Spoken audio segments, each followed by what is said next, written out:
skipping a whole bunch of stuff, but it's not really as relevant. We ended up here and I played soccer, but very little because, as I told you earlier, my dad grew up on a dairy farm. We ended up with a family store here in Vermont, as well as a restaurant. Okay. And so when I was in high school, I was working at the restaurant, working at the store, and that's where the work ethic comes in. The store and the restaurant may as well have been my dad's family farm. You're part of this family, you work, and that's what you do.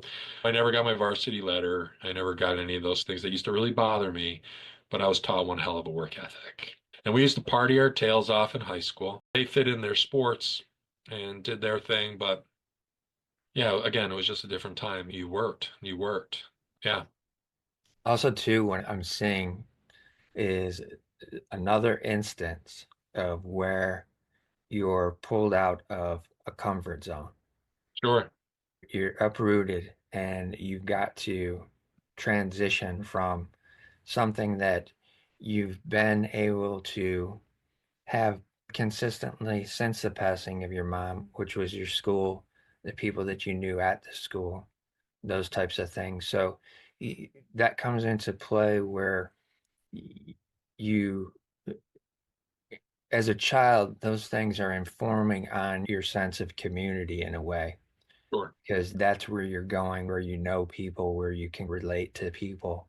And at 10th grade, it's, whoa, wait a second. Yeah, exactly. Anyway, you continue. Yeah, third person, third kid, most sensitive. I'll wear You don't have to wear it. It's just a natural thing that takes place. And it's interesting that it it's just consistent across families and storylines and stuff like that. But it also plays into your story.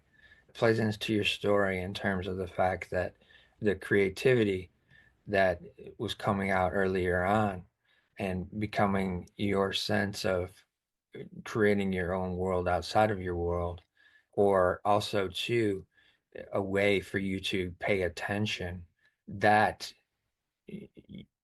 is it's a gift of the creator.